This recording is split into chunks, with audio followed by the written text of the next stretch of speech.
Welcome to another episode of Christories. I'm your host, Christopher DiStefano, aka Christory DiStefano, and this is Christories. Now, today we're going to be talking about something juicy. We're going to be talking about something scandalous. We're going to be talking about some deep throat. Oh, yeah. You think you know what I'm talking about? I bet you do, big boy. Richard Nixon and Watergate, or as my mother calls it, Watergate.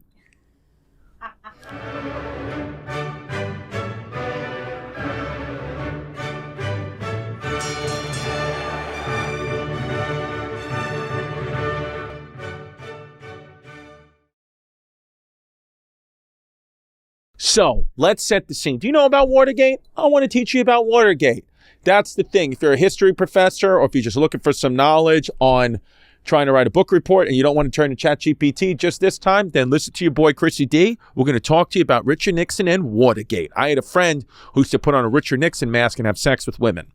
All right, so let's set the scene. Where are we? What's going on in the world? Where in the world is Richard Nixon? So, it's the early 1970s. Your mom and dad are probably doing heroin, having sex in a field.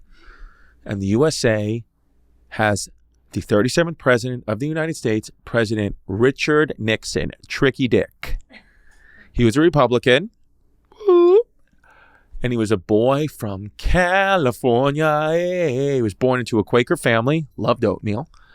And he ran for president in 1960, but lost to John F. Kennedy in a very, very, very close election.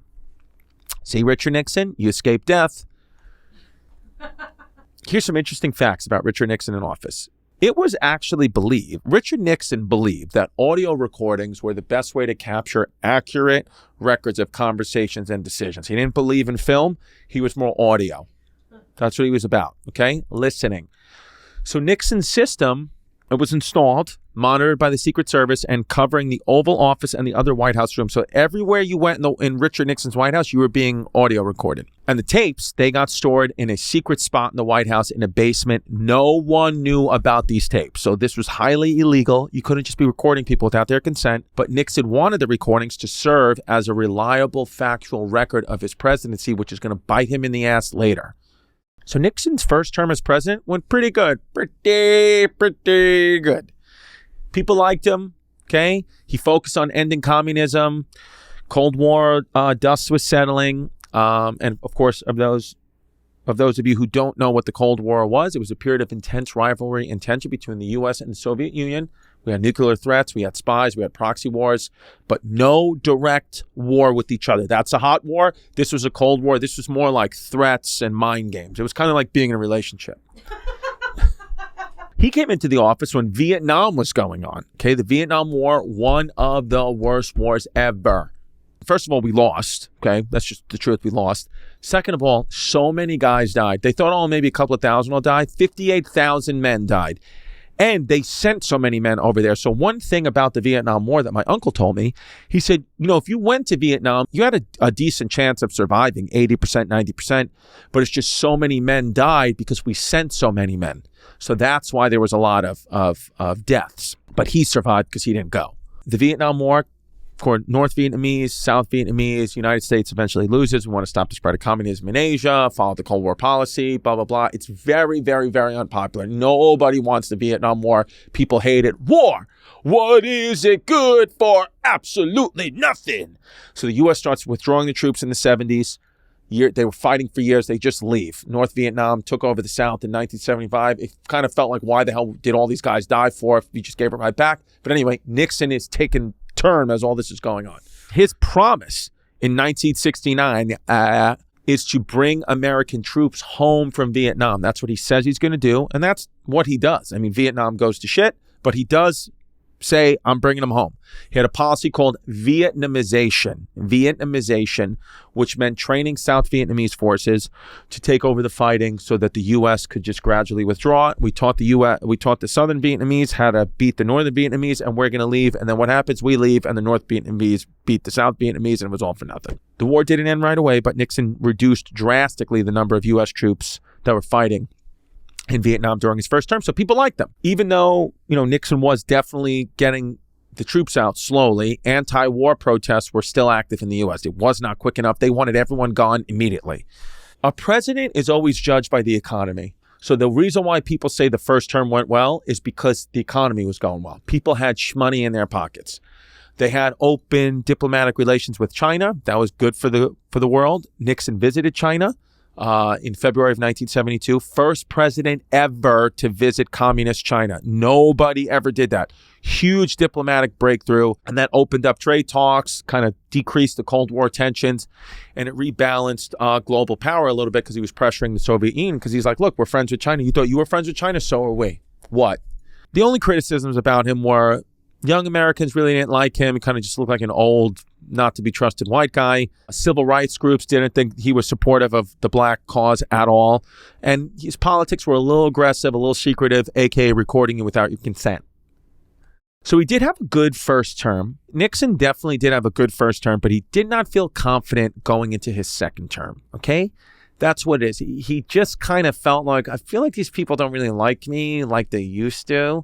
And he had this deep insecurity about power. He wanted to maintain that power. So Nixon lost that 1960 election to JFK, and he also lost the 1962 California governor's race. So he did not want to lose again. And he believed his enemies, which he believed as the press and the Democrats, were out to get him. He thinks they didn't like him. He had the anti-war backlash, even though he was the one, removing the troops.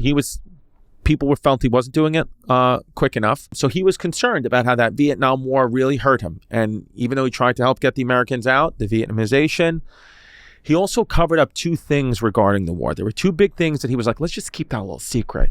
That was Cambodia and the Pentagon Papers. Okay, what happened in Cambodia?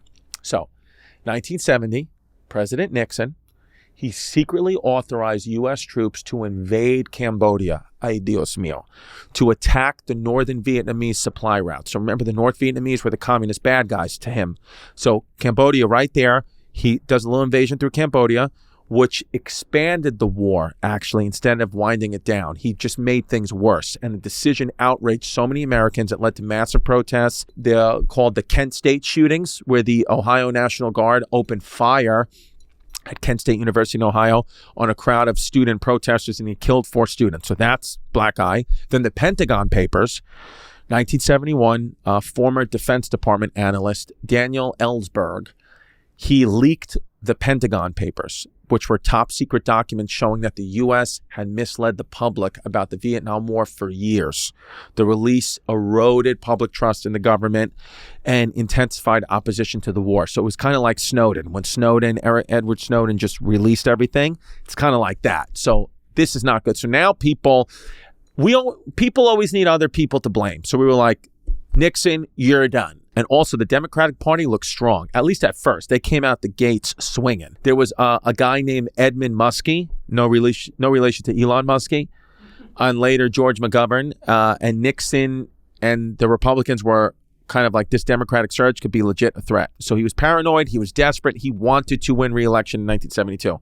So he actually approves efforts to spy, sabotage, and harass political opponents illegally, which that led to the Watergate break-in. Okay, so it's not like Nixon didn't know. Nixon knew.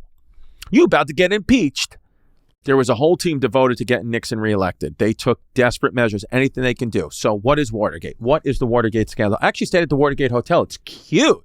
On June 17th, 1972, 5 men broke into the Democratic National Committee headquarters located at the Watergate complex in Washington, D.C. They were trying to bug phones, steal documents to help President Nixon's re-election campaign. The burglars, carrying wiretapping equipment, cameras, spying equipment. It wasn't a simple burglary. They were there to legitimately spy. And these burglars, they had connections to President Nixon's re-election team. So right now, everyone's thinking this is politically motivated. And after the break-in, there were these unusual efforts by Nixon's administration to block the investigation, silence witnesses, and made the whole thing seem like, Nixon may be involved, because this was a big story. Nixon was like, I don't want to talk about that. Let's talk about Vietnamization. So we were like, you had something to do with that, didn't you? Didn't you? They start investigating the break-ins. They're saying there was an informant known only as Deep Throat, and Deep Throat warned, Deep Throat, their informant was saying this break-in was politically motivated and connected to the top White House officials. How high up there? Oh, as high as it goes, baby. Deep Throat was actually, it was a joke made by journalists Bob Woodward and Carl Bernstein to editor at the Washington Post. So that nickname Deep Throat, they made that up. It was a play on words referencing the 1972 adult film Deep Throat, which was famous and scandalous at the time. Check it out. Full bush. But the nickname stuck because, it's funny, it's catchy. Identity was secret, deep, high-level information. And, it was about secrecy, scandal, and intrigue. But Deep Throat, we don't know who he is yet. On June 17, 1972, when these burglars broke in, they got caught right away. Day of, they got caught. So the very next day, these babies are in court right away. The burglars, the 5 burglars are arraigned in court. Bob Woodward was there, the guy who coined the nickname Deep Throat, and he heard the names and affiliations mentioned in court, including that one of the burglars, James McCord, was a former CIA agent and the security coordinator for Nixon's reelection campaign. CREEP, it actually was called, the Committee to Reelect the President. CREEP, you know who you are out there. So checks and address books, investigators and journalists discovered that the burglars had $100 bills in sequential order and address books with notations that all went back to CREEP officials. Woodward and Bernstein confirmed with the sources that some of the people, even inside their own law enforcement, they knew that the break-in wasn't just a random burglary, and they knew that the people arrested had ties to Nixon. So it was like an open secret, right? Nixon's trying to be like, no, it wasn't me. But everyone's like, dude, we know it was you. Shut up. So the Washington Post runs a front page article that was co-authored by Woodward and Bernstein that first publicly suggested the break-in was politically motivated and connected to at least one burglar to Nixon's reelection committee, aka CREEP. Here's the thing, though. I'm going to be honest with you. At the time, the public really didn't care, okay? They just were like, all right, yeah, politics get dirty tricks. They're all dirtbags. Politicians are all, if you want to be a politician, I think it's understood now, just as simple. You can't, it's an oxymoron to say you're a good politician or a bad politician. If you want power, then there's you have an ego about you. If you're saying, oh, look to me to be in charge, that in itself should disqualify you. It's just what it is. It's not good. You don't want people like that who are so power hungry and want to be the center of attention. You don't want them leading because they will always, always, always be corrupt, aka Richard Nixon, Tricky Dick. Initially there was no real link to the president. It was maybe some low-level operation, some people Nixon never even heard of. Nixon's secretary called it a third-rate burglary, and people kind of just moved on. They were like, all right, it was the 1970s, so you know what they were saying. They're like, all right, a couple of black guys and Puerto Rican guys robbed a hotel. It's just what it was back then. It's not right, but it's just what it was. Again, the facts don't matter here on Christories. So the presidential campaign continues. He's not getting disqualified for this. He's going to go up against George McGovern, the Dem candidate. Nixon won in a landslide, won 49 out of 50 states, one of the biggest election blowouts in U.S. history. I mean, the Democrats got smacked, and he got reelected November 7th, 1972. So even though Nixon won, he's now the sitting active U.S. president. Break-in's still being investigated. So Nixon's in his second term. He's trying to make Watergate go away. Can't make it go away. Early 1973, the Senate establishes the Watergate Committee to investigate the scandal officially. So now we want to look into this. So from February to May of 1973, televised Senate hearings begin. Watergate details go into the public view. Testimonies from the burglars, Nixon aides. I mean, this is like the Diddy trial. It's happening. I want you to have better sex this summer. I love Blue Chew. You know me. I want to see your penises nice and hard. That's what I want to see. I want to see your rock hard cocks, and I want your penis. And I know, by the way, when you guys send me pictures of your erect penises, I know if it's a Blue Chew boner or not. I can tell now. So I want more people with that Blue Chew cock, that BCC. So be ready when she needs it. Get your first month of Blue Chew for free. One of the things I love about Blue Chew, first of all, they're tablets, chewable. Okay, you don't have nothing. I know a lot of you guys aren't swallowers or spitters, just like me. So you get the chewable tablets, and these tablets are made right here in the USA. So you get a little thing I like to call a freedom boner, and that's what's important. Blue Chew tablets. They are delivered discreet right to your door. No awkward conversations. You don't got to go to the doctor's office. All done online. right to your door, no waiting line at the pharmacy. Make life easier by getting harder and discover your options at BlueChew.com. And we have got a special deal for our Chrissy Chaos listeners. Try the first month of Blue Chew for free when you use promo code CHAOS. Just pay the $5 shipping. That's promo code CHAOS. Visit BlueChew.com for more details and important safety information. And we thank Blue Chew for sponsoring the podcast. So, 1973, former White House counsel John Dean testified that he discussed the Watergate cover-up with Nixon at least 35 times, calling it a cancer on the presidency, the first public connection between Nixon and the scandal. So, also in June 1973, Alexander Butterfield reveals the existence of secret Oval Office recordings. So this is the first time that people are like, wow, you recorded us without our permission? He confirmed that everything in the Oval Office taped. They have audio recording of it that shocked senators, viewers. I mean, anybody. Imagine going in the Oval Office and being like, I didn't know that you recorded me saying that. Damn. Of course, a judge is going to allow a subpoena. They got those tapes and they set up the battle over executive privilege. Like, can you just take the tapes from the president or not? We're going to find out. Yes, you can. So these televised moments made Watergate impossible to ignore, and it shifted the public opinion drastically against Nixon. So people that voted for him and loved him, now they don't like him because like, oh, we didn't know you were legit a creep. So he did not want to hand over the tapes, Nixon. He's like, no, I'm not giving them to you. He cited executive privilege. And there's a thing called the Saturday Night Massacre, which was the turning point in the Watergate scandal. He's saying it's a Saturday night, October 20th, 1973. Nixon's saying, I'm not giving you the tapes. So the prosecutor, Archibald Cox, he got appointed. He was the head guy, and he demanded access to these secret White House tapes. So Nixon says to Attorney General Elliot Richardson, fire Cox. Get Cox, get Archibald and his Cox out of here. And Richardson refused and resigned in protest. So Nixon's own Attorney General actually resigns, right? Which is crazy. That's a crazy thing. Think about, like, that's his top cop. And he's like, I can't support this. So next in line, Deputy Attorney General William Ruckelshaus also refused and resigned. So now you got two of them that are saying, I'm not doing this. Finally, the third guy, Solicitor General Robert Bork, agreed and fired Cox. So we got one guy to listen. So why did it matter?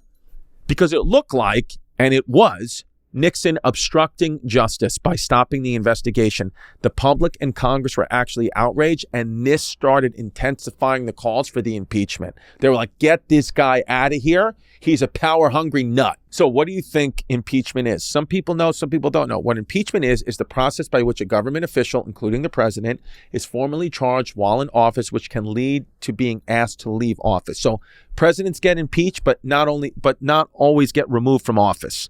So like Clinton got impeached, Trump got impeached, but not removed from office. House of Representatives in the U.S. votes on whether to impeach, aka bring charges. If impeached, the Senate then holds a separate trial to decide whether we're going to remove this guy or not. Doesn't always mean removal. The Senate's got to vote to convict 2/3 majority for the president to be removed. So you got to get a lot of numbers. There was only one guy ever to be actually fully impeached, Andrew Johnson in 1868.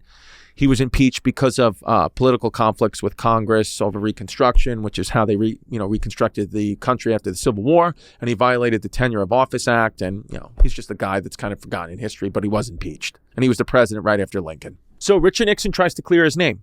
November 17th, 1973, has a press conference at the Contemporary Resort in Walt Disney World, Florida. Cute. Gonna go on. It's a small world after all. And he addresses a gathering of top newspaper editors across the country. He's got the whole press in there. And when he was asked about personal corruption and whether he profited illegally while he was in office, he says, I want to say this to the television audience. I am not a crook. I've earned everything I got. Well, survey says that's a lie. So it was meant to clear his name, but the phrase that he said, I'm not a crook, became a symbol for his dishonesty to Americans, and it was widely mocked in the media. It's like, don't say, they were probably, his handlers were probably saying, don't say the word crook, don't say the word crook, and then he said the word crook. So remember how I told you that first year went so well? Well, the second year, not so great. Early 1974, those White House tapes come out. Nixon's involvement in Watergate is just pretty much clear. April 1974, the Judiciary Committee begins the impeachment hearings. July 1974, the smoking gun tape was released, which directly prove Nixon ordered the cover-up. The smoking gun tape is a recording, which again, he did this, from June 23rd, 1972, just days after the Watergate break-in, and it captured a conversation between Nixon and his chief of staff, whose name was H.R. Haldeman. And in the tape, Nixon and Haldeman, discuss using the CIA to block the FBI's investigation into the break-in. It's like, dude, why did you know you're being recorded? Why are you saying stuff on your own recordings? Are you dumb? This showed Nixon's direct involvement in trying to obstruct justice by covering up the crime. I say he's dumb, but then again, I get it, because it's like sometimes you just forget. He probably just forgot. Like there's times where I'm telling Jazz, I'm like, look, I'm at the Comedy Cellar, and she's like, you're still sharing your location with me? I know you're getting a massage. The tape, of course, contradicted Nixon's earlier claims that it was a cover-up. We're like, you're a crook. The tape got made public in July 1974. It just absolutely destroyed Nixon. I mean, Watergate destroyed him. And the evidence led the Judiciary Committee to say, we got to impeach you, bruh. Sorry. He knew. He could see the writing on the wall. So a lot of people say he took the coward's way out. I get it. He knew he was going to be impeached. He knew he was probably going to get asked to leave office, so he just resigned. He's the first and only U.S. president ever to resign. Just fully resigned. Said, I'm not doing it until, well, Joe Biden kind of resigned.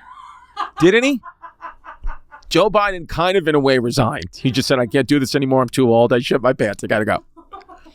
So Nixon boards the plane in August of 1974, waves to the crowd, makes a historic but kind of somber exit, and he just left. He just went like that. Peace out, everybody. And he leaves. And then peaceful transfer of power to Gerald Ford, who a lot of people say was the worst president in U.S. history. And then he gets pardoned by Vice President Gerald Ford, who, was the president. And he never returned to politics. Never, his legacy was kind of never repaired. I mean, he wrote books, did interviews, diplomacy, but he kind of is always looked at as a black eye kind of president because of this Watergate stuff.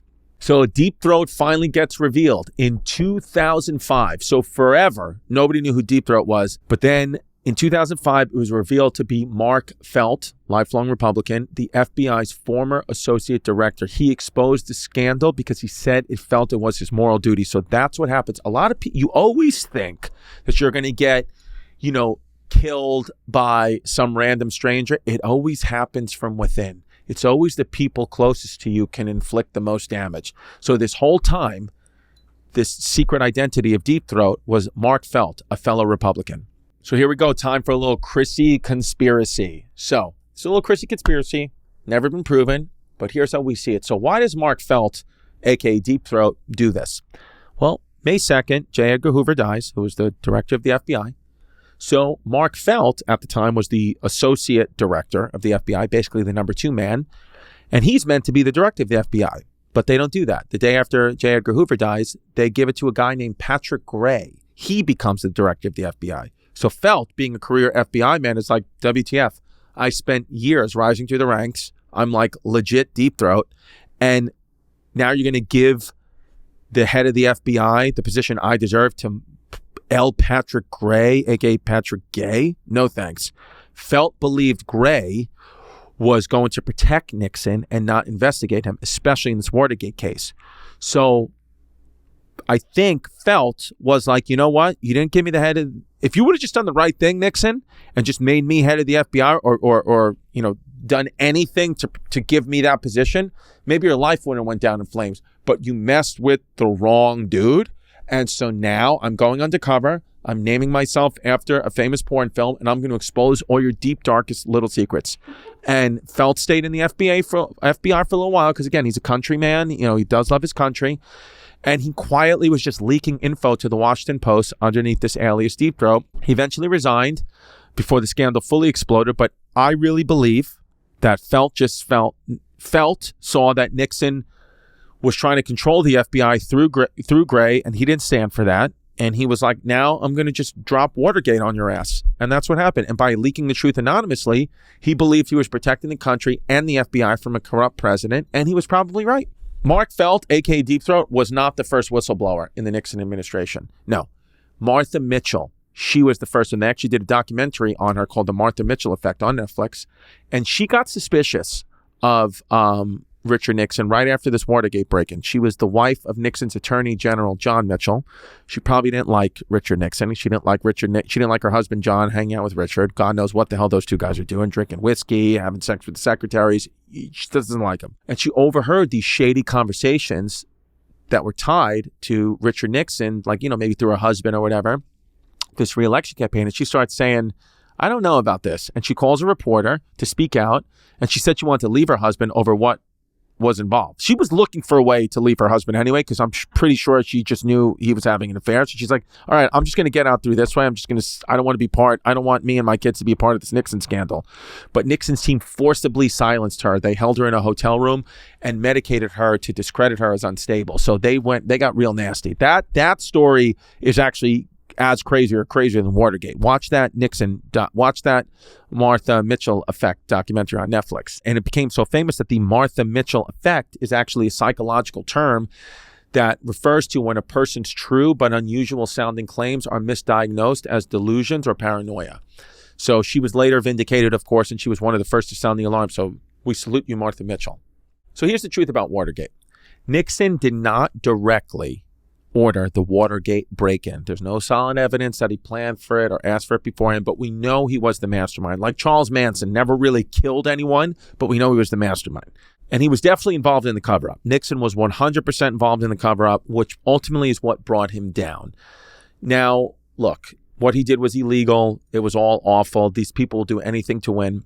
While he may not have initiated the break-in, he definitely abused his power to protect himself once it happened. And ultimately, this wouldn't have happened if he just believed in himself a little bit more and if he just came from a place of strength instead of a place of fear and weakness, okay? An insecure man, I tell my daughters all the time, the number one thing in life to fear is an insecure man, and Richard Nixon was an insecure man. Those guys will do anything to keep their power. They will do anything to keep you as their girlfriend. Stay away from insecure men. Okay? Richard Nixon, insecure. Always believe in yourself. All right? He would have won his second election if he just believed in himself a little bit more. But he didn't. And he took a coward's way out and he resigned. He resigned and he was never really heard from again. And he gave the presidency to Gerald Ford, who was the worst president ever. And Richard Nixon, at the end of the day, Richard Nixon, aka Tricky Dick, if you would have just made the right man the leader of the FBI, you would have no problems, but instead you got a lot of problems. And I'm sorry, I don't know if you're in heaven or if you're in hell, but I know you're recording it wherever you are. So remember, yesterday was history.